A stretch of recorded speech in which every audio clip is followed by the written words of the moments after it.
열린 인생 세 번째인데 우리 선포하고 시작합시다. 천국의 문이, 축복의 문이, 회복의 문이, 치유의 문이, 재정의 문이, 또 뭐 할까요? 예? 부흥의 문이, 선교의 문이, 또 뭐 할까요? 그만 열어요? 네, 감사합니다. 오늘 제목은 여러분 프린트에 있는 거랑 조금 다릅니다. 하나님만을 의지하는 자리, 은총의 자리. 하나님만을 의지하는 자리, 은총의 자리.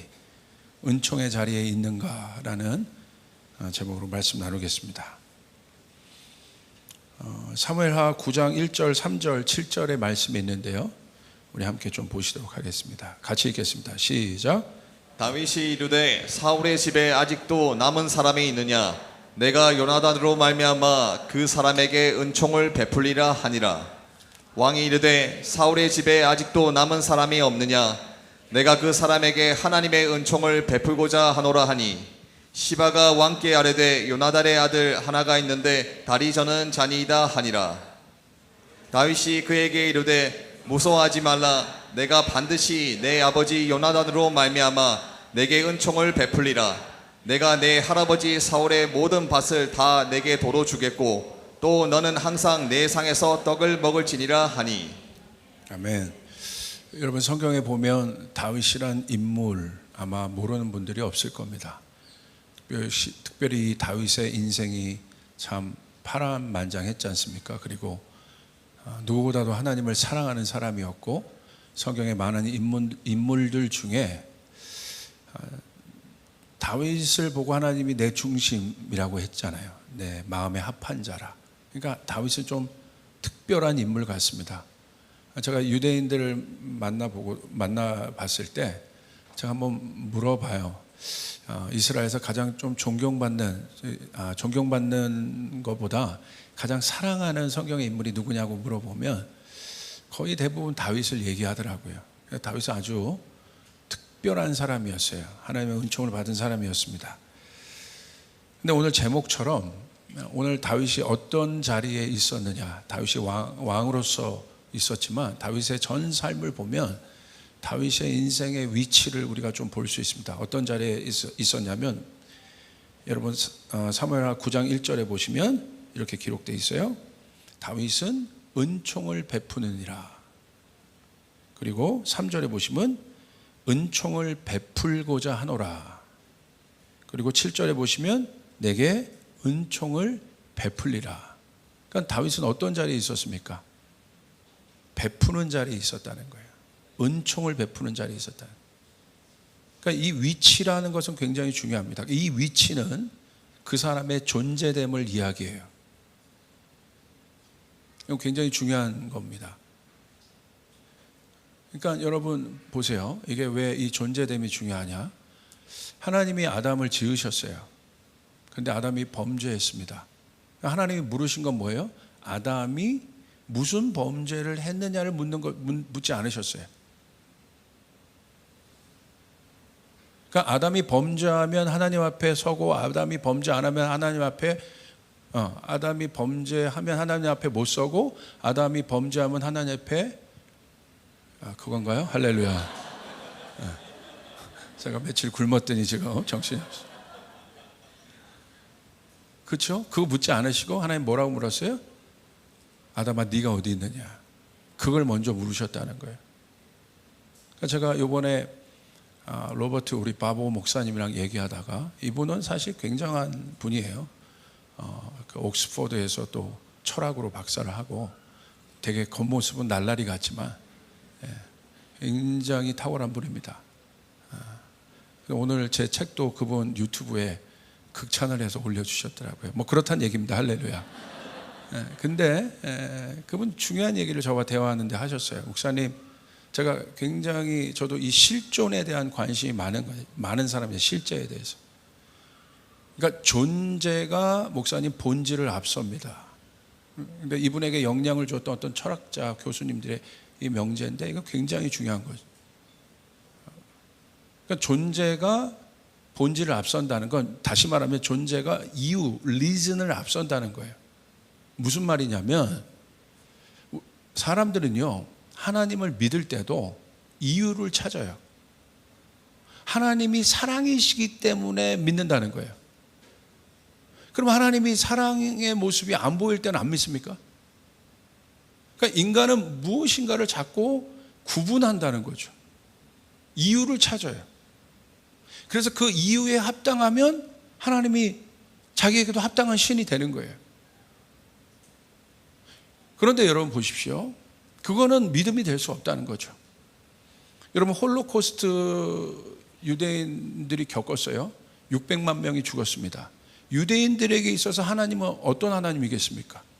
그런데 그들이 하나님을 배반하지 않지 않습니까? 이거 굉장히 중요한 거라는 거예요. 생각을 해보세요. 하나님이 우리 어떻게 사랑의 하나님이면서 우리 민족을 600만 명이나 죽을 수 있어? 난 저 하나님이 사랑의 하나님이 아닌 것 같아. 그래서 안 믿을 겁니까? 아니라는 거죠. 하나님이기 때문에 믿는 거예요. 믿습니까? 그래서 존재가 본질, 리즌을 앞선다는 거예요. 그래서 믿음이 중요한 거예요. 하나님 앞에 나갈 때. 여러분, 우리 안에 이 신앙이 회복이 돼야 됩니다. 내가 무엇인가를 판단해서 하나님을 믿는 것이 아니라 무엇인가 이유를 찾아서 동기가 있어서 내가 내 신앙이 그 위에 존재하는 것이 아니라 하나님이 우리를 어떻게 사랑하십니까? 있는 그대로 사랑하신다는 거예요. 하나님이 아담을 향해서 먼저 그것을 묻지 않으셨다는 거예요. 물론 그것으로 인해서 아담이 굉장히 어려운 시간들을 겪지만 결국 하나님이 예수 그리스도를 통해서 다시 아담을 회복하십니다. 이것은 굉장히 중요합니다. 오늘 다윗도 마찬가지입니다. 여러분 다윗을 보세요. 다윗이 어떤 위치에 있었습니까? 어떤 존재에 있었습니까? 그는 자신을 어떤 자리에 갖다 놨어요? 베푸는 자리에 갖다 놨다. 그러니까 이건 굉장히 중요한 거예요. 우리가 생각할 때 무엇인가를 베풀 때 힘의 논리에서 생각하는 사람들이 있습니다. 내가 있으면 베풀고 없으면 안 베풀고 내 마음에 합당하면 베풀고 내 마음에 합당하지 않으면 안 베풀고 내 마음에 합당하면 용서하고 내 마음에 합당하지 않으면 용서하지 아니하고. 그러지 않았어요. 다윗은.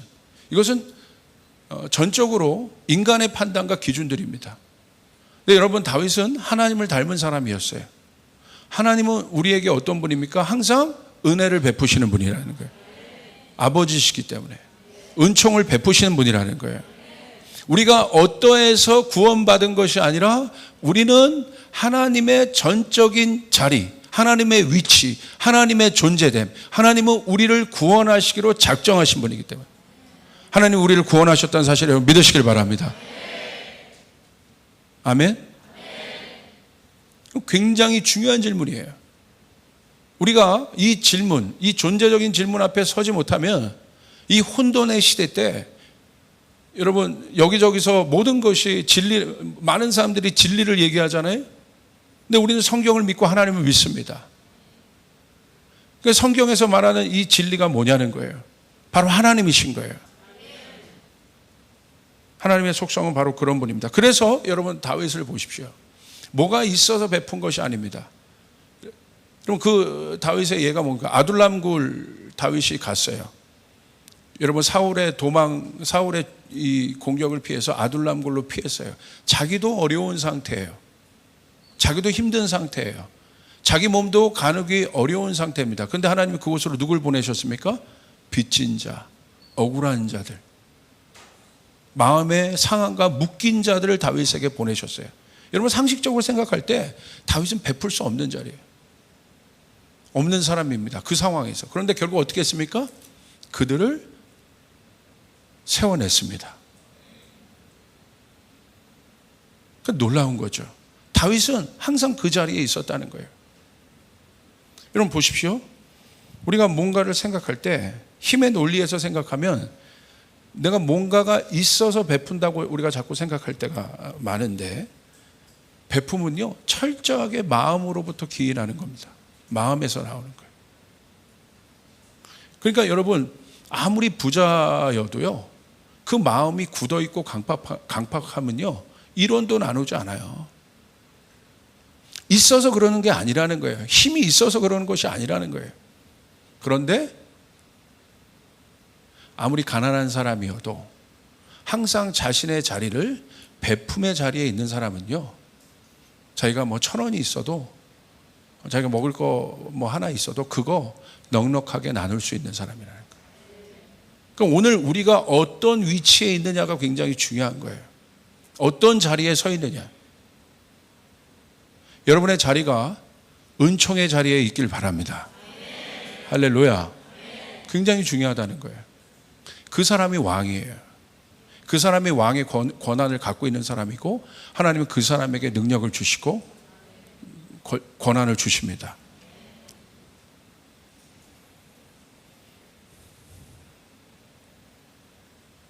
영적 원리에서 가장 중요한 것은 눈에 보이는 것이 아니라, 그러므로 눈에 보이지 않는 것에 관심을 갖는 것입니다. 그래서 영적인 사람은 보이지 않는 어디에 관심을 갖냐면 마음에 관심을 갖기 시작합니다.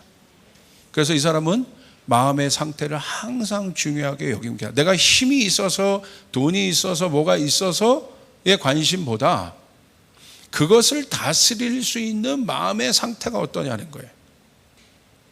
이것이 굉장히 중요하다는 거예요. 저희 장모님을 보면 저희 외가댁에서 처음으로 예수를 믿으신 분인데, 보면요, 지금도 그렇고 그때도 그렇고 항상 퍼주는 사람이에요. 근데 얼마큼 퍼줘요? 너무 퍼줘요. 그래서 우리 형님들이 조금 불만이 있어. 엄마 너무 퍼줘. 예를 들어서 그 금촌에서 꽃가게를 하셨거든요. 근데 꽃을 좋아하셔서 꽃가게를 하셨는데 꽃가게가 망했습니다. 왜 망했냐면요, 가난한 개척교회 돌아다니면서 꽃장식 해주시느라고 장사를 안 하는 거예요. 할렐루야.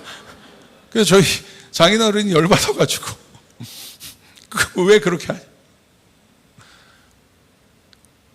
그러니까 이분에게 있어서의 승리는 꽃가게 잘 경영해서 부자 되고, 그래서 내가 뭔가를 베푼다는 게 아니에요. 물론 그것도 중요하지만, 할렐루야. 이분에게 있어서 믿음은 내가 있으나 없으나, 내가 꽃가게를 경영하나 안 하나, 나는 그것을 하는 사람인 거예요. 이것은 굉장히 중요합니다. 여러분이 아무리 어렵고 힘들고 또 낭망하고 부족해도 여러분은 하나님을 예배하는 사람입니다. 이게 진리라는 거예요. 할렐루야. 어떤 상황에서도 여러분 하나님을 예배할 수 있는 사람이라는 거예요. 이게 진리인 거예요. 그게 여러분인 거예요. 그래서 이 사람은 항상 어디에 마음을 가져요? 어디에 관심이 있어요? 마음에 경작에 관심이 있죠. 그래서 에스겔서 36장 26절 27절에 이런 말씀이 기록되어 있습니다. 우리 같이 한번 읽겠습니다. 시작. 또 새 영을 너희 속에 두고 새 마음을 너희에게 주되 너희 욕심에서 굳은 마음을 제거하고 부드러운 마음을 줄 것이며, 또 내 영을 너희 속에 두어 너희로 내 율례를 행하게 하리니 너희가 내 규례를 지켜 행할지라. 여러분에게 새 영과 새 마음이 부어지길 바랍니다. 근데 새 영과 새 마음은 어떤 마음입니까? 뭔가를 많이 알고 힘이 있고 뭔가를 과시하는 마음이 아니라, 성경은 부드러운 마음이라고 얘기하고 있습니다. 27절에 보는 것처럼 하나님은 되게 놀라운 말씀이 있어요. 한번 보세요. 하나님의 영을 우리 속에 두어서 하나님의 말씀을 지키게 한다는 거예요. 다시 말하면 하나님의 말씀은 영적인 거잖아요. 그러니까 우리의 육과 힘으로, 우리의 지식과 어떤 것들로, 어떤 능력으로 하나님의 말씀을 지킬 수가 없다는 거예요. 그러니까 우리가 하나님의 말씀을 온전히 지킬 수 있는 방법은 하나님의 영이 우리 가운데 임해야 되는 거예요. 근데 그 하나님의 영은 새 영이라는 거예요. 그 새 영이 임할 때 우리 가운데 뭐가 생겨요? 부드러운 마음이 생기게 된다. 그래서 하나님의 영이 임하지 않는 사람은 하나님의 말씀을 어떻게 보면 역설적으로 말하면 지킬 수 없다는 거예요. 그래서 하나님의 영이 우리에게 부어진 사람의 특징은 마음을 경작하는 사람, 마음이 부드러운 사람이라는 거예요. 바로 그 사람이 어떤 사람입니까? 은혜를 받은 사람이라는 거예요. 그 마음이 부드러운 상태, 받은 사람. 이 받은 사람이 줄 수 있게 되는 거예요. 우리가 무언가를 받을 때 내가 받을 수 없는 사람인데 무언가를 받았어요.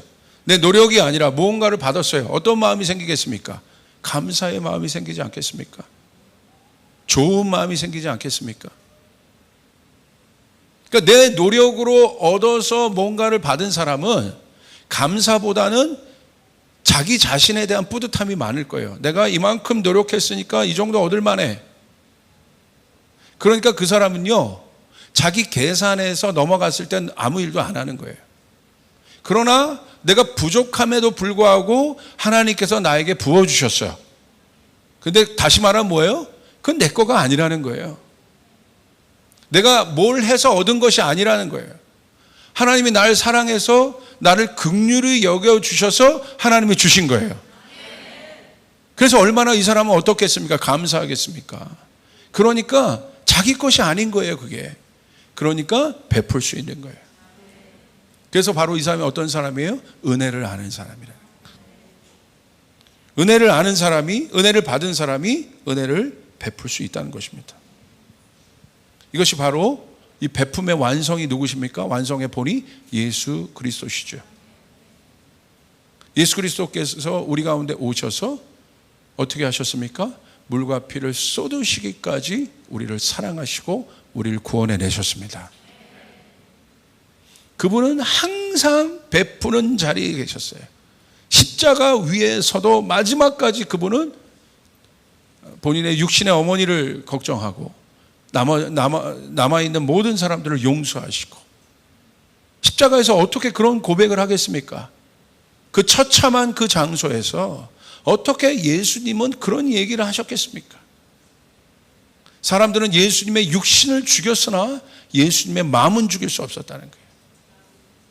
예수님의 육신의 위치는 처참한 십자가 위에 못 박았으나 예수님의 마음 안에 있는 위치는 그분은 하늘의 왕으로 계셨던 것이에요. 그러니까 십자가 위에서도 그분은 베풀 수 있었다는 것이에요. 할렐루야. 그러므로 오늘 내가 갖고 보고 소유하려고 하는 것에 나의 위치를 두면 안 되는 거예요. 여러분의 마음의 위치를 하나님의 은혜의 보좌 안에 두어야 되는 것이에요. 십자가 안에 두어야 되는 것이에요. 그래야 그 사람이 진짜인 거예요. 흔들리지 않는 사람인 거예요. 이것이 중요합니다.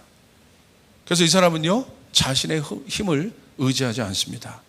진짜 힘이 무엇인지 압니다. 그래서 두려움, 걱정, 근심 이런 모든 것들이 이 사람에게 올 때 처음에는 어렵고 힘들 수 있으나 이 사람은 다시 금세 어디로 가요? 그 자리에서 함몰되지 않습니다. 그 자리에서 죽지 않습니다. 이 사람은 은혜의 보호자의 자리로 나아갑니다. 그리고 이 자리가 내 자리라는 것을 그들은 선포합니다. 나는 은혜 받은 자임을 선포합니다. 더 나아가서 은혜를 베푸는 자임을 선포하는 것이 굉장한 것이죠. 바로 그 갈망의 진짜 힘의 원리를 알고 있는 사람이에요. 여러분 보세요. 은혜의 자리에 있는 사람은 어떤 사람이냐? 바로 갓난아기와 같은 마음이 있는 사람이에요. 여러분 갓난아기를 생각해 보세요. 도움이 없이는 아무것도 할 수 없어요. 여기 우리 갓난아기들도 있는데, 그래서 엄마의 존재는 갓난아기에 있어서 전부와 같습니다.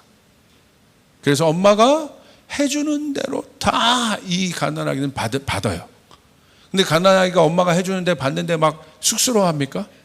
걱정합니까? 엄마 너무 주십니다. 예.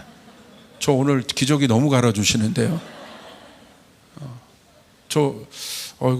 아침에도 좀 과한 거 먹었는데 지금 점심도 좀 과한 거 먹이시고 그러지 않잖아요. 그냥 해주는 대로 다 받지 않습니까? 받으셔야 합니다. 쫓아가서 나는 받는 자이다. 그 사람이 줄 수 있습니다. 자기가 받는 자임을 모르는 사람은 절대 줄 수 없습니다. 받는 자의 위치에 선다는 것이 바로 마음이 부드럽다는 거예요. 거지 근성을 얘기하는 것이 아니에요.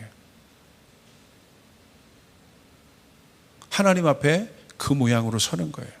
하나님, 그래서 하나님 앞에 구하는 것입니다. 하나님 나에게 힘을 주시옵소서. 하나님 나에게 능력을 주시옵소서. 하나님 나와 함께하여 주시기 원합니다. 그런데 여러분, 그 갓난아기가 엄마의 사랑에 푹 잠기기 때문에 거리낌 없이 받을 수 있는 것처럼 어렸을 때 그 사랑을 많이 받은 사람이요, 나중에 가면 사랑을 줄 수 있더라고요. 그러니까 가정이 참 중요합니다. 어렸을 때 사랑을 많이 못 받고 자란 사람들은요, 어른이 돼서도 상당히 힘든 부분들을 제가 봅니다. 굉장히 어려운 부분들을 봅니다. 그래서 여러분, 받을 수 있어야 합니다. 잠길 수 있어야 합니다. 여러분, 하나님의 은혜, 은총을 다윗처럼 베풀고 싶은 여러분이 되시기를 바랍니까? 그럼 다윗처럼 하나님의 사랑에 잠길 수 있어야 합니다. 그 사람이 베풀 수 있어요. 베푼다는 것은 결핍이 없는 상태를 말합니다. 모든 문제는 결핍으로부터 옵니다. 결핍이 있기에 움켜쥐는 거예요. 어떤 자기 힘을 이렇게 끝까지 움켜쥐는 사람, 자기 생각, 자기 고집을 움켜쥐는 사람이 있어요. 왜 그런 줄 아십니까? 결핍 때문에 그러는 거예요. 불안해서. 하나님을 믿되 온전히 믿지 못해요. 왜 그런 줄 아세요? 그 안에 결핍의 공간이 있어요.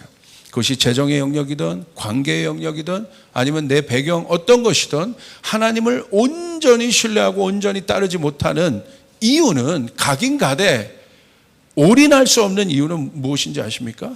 그 안에 결핍이 있기 때문에 내 손으로 잡는 거예요. 내 힘이 들어가는 것입니다. 그래서 결핍 있는 사람들의 특징은 뭐냐면요, 결핍의 공간만큼 자아가 세요. 자아가 세다는 건 저 사람이 결핍이 많다는 거예요. 많이 못 받고 자랐다는 거예요. 사랑을 모른다는 거예요.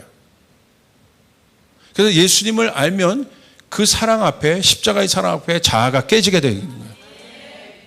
그래서 자기를 주장하지 않는 거예요. 높은 자리에 자기를 두지 않는 것입니다. 겸손하게 자기의 자리를 낮출 수 있는 것입니다. 할렐루야. 여러분 보세요.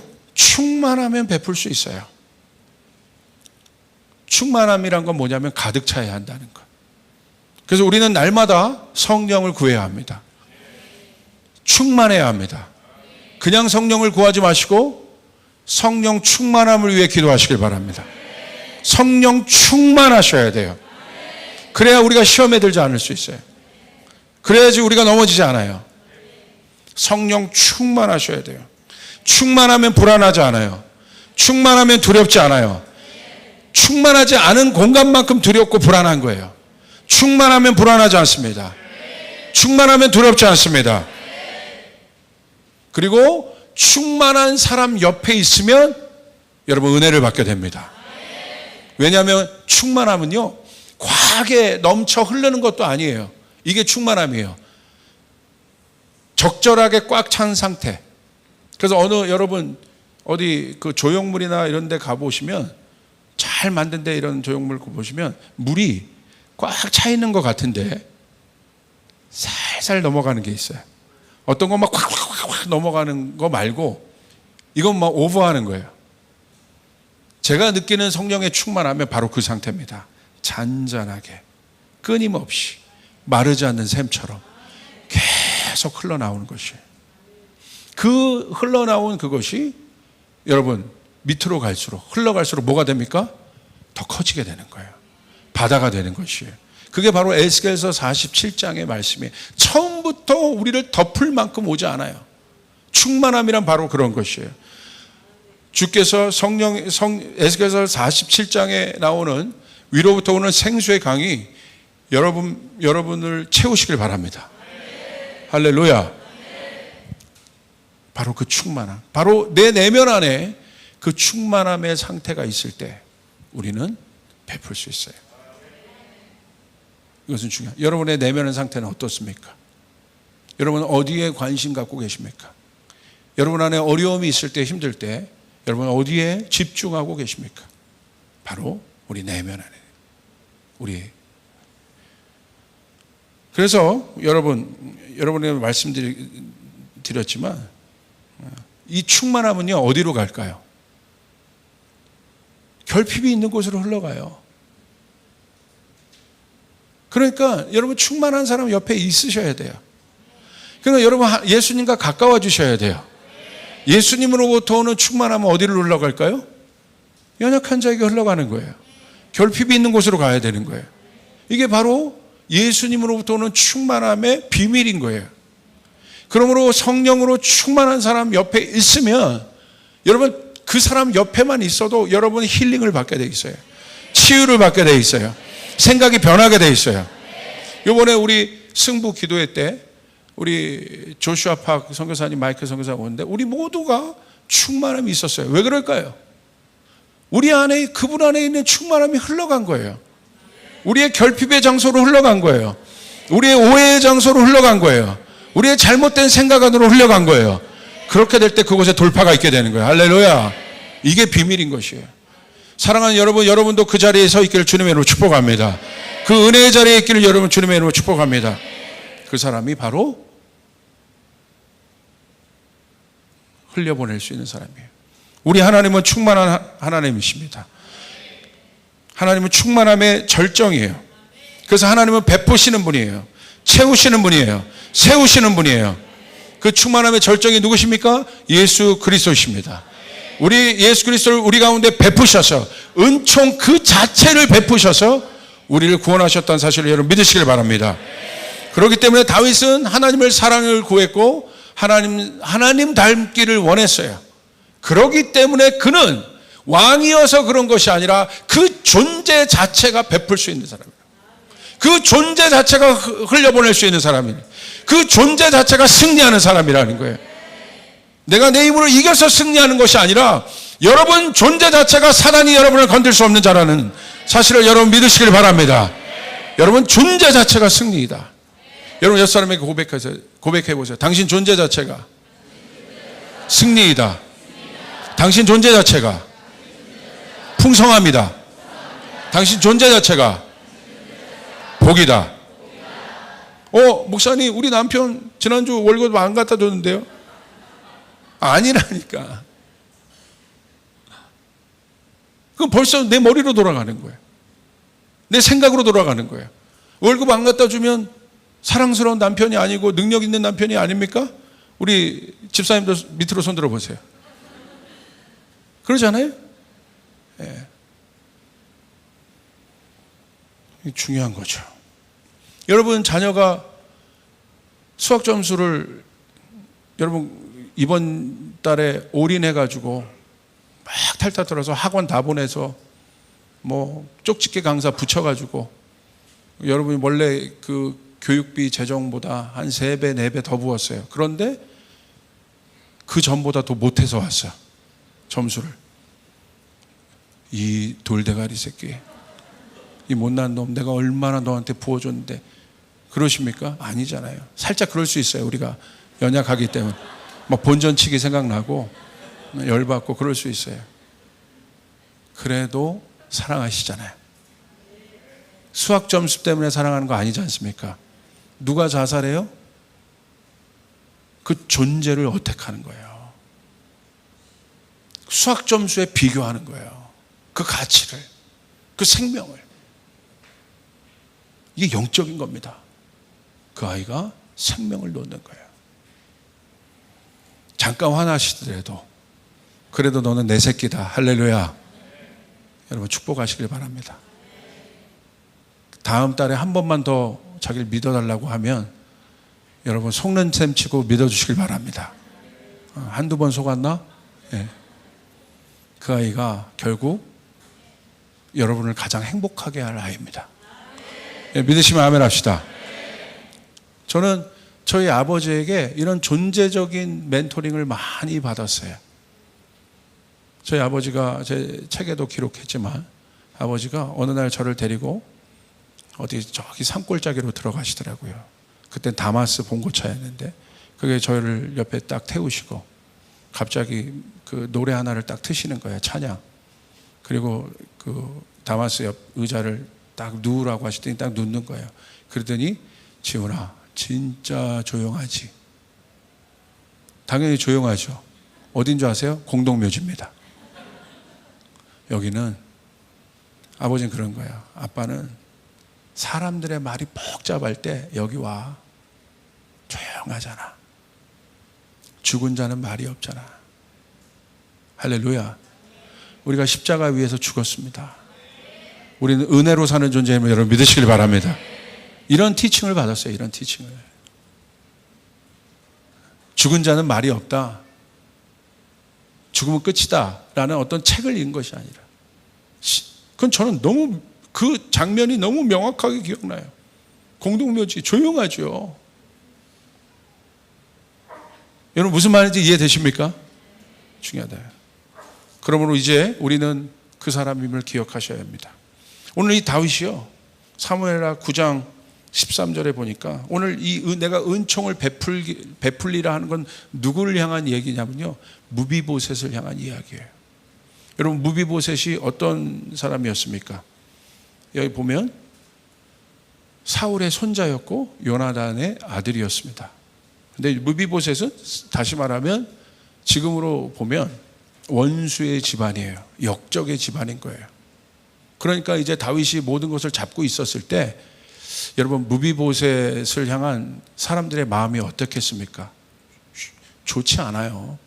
삼족을 멸해도 시원치 않은 사람이에요. 왜? 다윗을 괴롭게 했지 않습니까? 근데 이 무비보셋이요, 이미 모든 전의가 꺾인 실패자의 가문에 있던 무비보셋이 자기를 그렇게도 고백해요. 죽은 개 같다 나는. 그냥 개 정도가 아니라 사무엘하 9장 8절에 보시면 자기를 죽은 개로 말해요. 그러니까 개도 좀 그런데 죽은 개라는 거예요. 그러니까 의미 없다는 거예요. 가치 없다는 거예요. 자신의 삶. 그런 무비보셋을 다윗이 아버지 요나단의 언약 때문에 무비보셋을 불러서 어떻게 합니까? 무비보셋의 모든 것을 회복시켜 줍니다. 무비보셋이 이 회복을 받을 만한 사람이어서 그런 것이 아니라 아버지 요나단의 은총 때문에, 다윗은 요나단의 은총을 받은 사람이에요. 그렇기 때문에 다윗은 그 은총을 기억하는 거예요. 받은 것으로 끝나는 것이 아니라 그 은총을 베푸는 사람이었던 거예요. 그래서 정확하게 그 약속을 기억하고 다윗은 누구까지? 원수의 집안까지도 붙잡아서 이렇게 잡아서 초청해서 어떻게 합니까? 회복시킵니다. 어느 정도 회복시킵니까? 왕의 상에서 먹고 마실 수 있도록 해줘요. 누가 왕의 상에 오를 수 있겠습니까? 예? 총리 대신도 못 가는 거예요. 왕이 총애하는 사람만 갈 수 있는 거예요. 이건 전적인 왕의 권한인 거예요. 무비보셋이 고시 공부를 해가지고 그 자리에 간 게 아닙니다. 전적으로 다윗이 은총을 받았고 은총을 베풀었기 때문에 다윗의 왕의 테이블에서 그가 먹을 수 있었다는 것이에요. 그리고 사무엘 9장은 바로 그 장면으로 오늘 마무리를 하는데요. 사무엘하 9장 13절을 여러분 한번 보시길 바랍니다. 우리 같이 한번 읽을까요? 시작. 무비보셋이 항상 왕의 상에서 먹음으로 예루살렘에 사니라. 그는 두 발을 다 절더라. 여러분 제가 이 말씀을 보면서요, 한 몇 시간을 제가 머물러 있었어요. 이 말씀이 너무 충격적이어서. 사무엘하 9장 13절 무비보셋의 스토리가 쭉 나와요. 다 아시잖아요. 그리고 9장 13절에 이렇게 마무리가 됩니다. 무비보셋은 항상이라는 거예요. 특별한 때만 그런 것이 아니라 항상 왕의 상에서 먹음으로 예루살렘에서 사니라. 예루살렘은 뭐예요? 가장 중심부입니다. 왕이 사는 곳입니다. 이건 뭘 말하는 거예요? 은총의 삶을 얘기하는 거예요. 여기까지는 이제 우리가 이해할 수 있어요. 9장 1절부터 쭉 보면 이해할 수 있어요. 은총을 받은 자의 이 축복을 이해할 수 있어요. 그런데 성경은 그렇게 끝내고 있지 않아요. 어떻게 끝내고 있습니까? 그는 두 발을 다 절더라. 제가 이 장면을 보는데 깜짝 놀라죠. 여기는 완벽한 은총이잖아요. 최고의 은총이잖아요. 부러워할 만한 은총이잖아요. 그런데 그 은총을 받은 무비보셋의 상태는 뭡니까? 그는 두 발을 저는 자더라. 너무 상반되지 않습니까? 꼭 이 말을 기록해야 됐을까요? 그냥 왕의 상에서 먹고 평생 예루살렘에서 행복하게 살았다라고 무비보셋의 이야기를 끝내주면 더 은혜로울 텐데 성경은 그것으로 끝내지 않고 그는 두 발을 다 저는 자더라. 여러분 생각해 보십시오. 역적의 가문에서 두 발을 저는 무비보셋의 인생을 생각해 보세요. 아무것도 없는 것입니다. 희망도 없어요. 소망도 없습니다. 그런데 오늘 그 무비보셋의 절망, 무비보셋의 소망 없음, 이 무비보셋의 두 발을 저는 상태. 두 발을 전다는 건 뭐예요? 자기 힘으로 아무것도 할 수가 없다는 거예요. 이런 인생이 은총 없이 끝난다면 어떤 인생이 되겠습니까?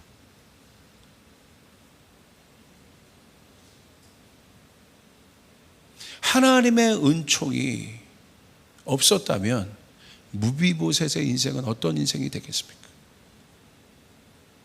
정말 개처럼 살다 죽었을 거예요. 처참하게 살다 죽었을 거예요. 어디 동네 갈 때마다 역적의 아들이라 하면서 맞고 살았을 거예요. 어렵게 살았을 거예요. 힘들게 살았을 거예요. 절름발이라고 욕먹으며 살았을 거예요. 그런데 이 두 절름발이 무비보셋의 인생을 값어치 있게 해줄 수 있었던 것은 은총이었다는 사실이에요. 다윗의 은총이었다는 사실. 제가 이 말씀을 보면서요 이런 생각을 해봤어요. 저는 항상 다윗과 요나단 또 뭐 그런 것에 우리를 대입하기를 좋아하잖아요. 근데 처음으로 제가 제 자신을 무비보셋에게 대입을 해봤어요. 그렇다. 가만히 나를 돌아보니요 저는 절름발이 인생이었어요. 한 발을 저는 정도가 아니라 두 발을 다 저는 절름발이 인생. 저의 사역도, 저의 가정도, 저의 태생도 절름발이었어요. 이런 절름발인 내가 이렇게 살았으면 어땠을까? 이런 절름발인 내가 돌아보니 뭐 자랑할 것이 없어요. 하나님 앞에서도. 이걸 보는데 이게 저더라고요. 절름발이. 지금까지 온 사역도 돌아보면 마찬가지.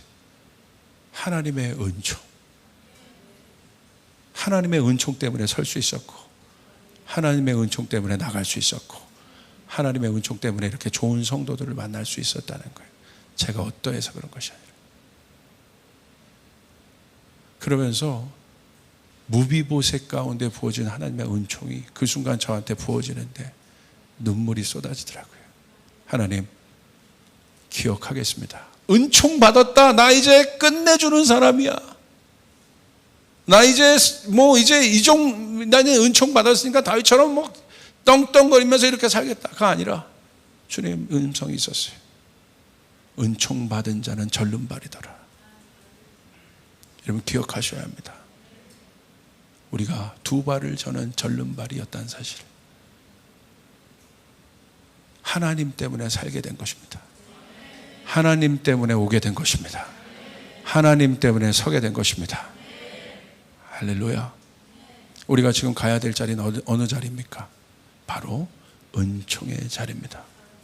내가 절름발이었던 그 자리, 그런 나를 주께서 세우시고 나를 이끄시는 그 자리로 돌아가 하나님을 경배해야 될 것입니다.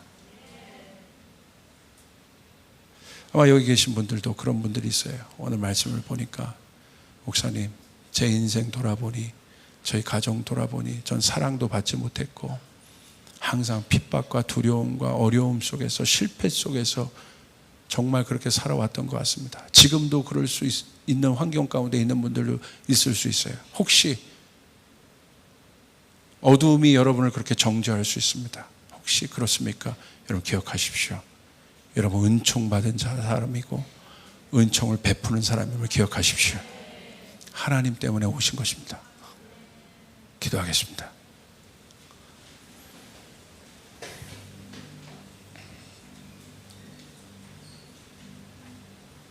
하나님 감사합니다. 하나님 때문에 우리가 여기 있습니다. 그 은총의 자리에서 하나님께서 하늘문을 열어주셨습니다. 오늘 사랑하는 성도들, 무비보셋 같은 실제적인 어려움에 있던 자들에게는 오늘 다윗의 콜링을 주시옵소서. 은총을 받게 하여 주시옵소서. 그러나 은총을 받은 분들은 내가 2발 전은 절름발이었다는 사실 기억하게 하소서. 나의 어떠함 때문에 은총을 받은 것이 아니라 예수님 때문에, 예수님의 언약 때문에 오늘 나는 은총 받을 수 있는 사람이라는 것을, 왕의 테이블에서 밥을 먹을 수 있는 사람이라는 것을 주여 기억하게 하여 주시옵소서. 그 자리로 가게 하여 주시옵소서. 주님 감사합니다. 축복합니다.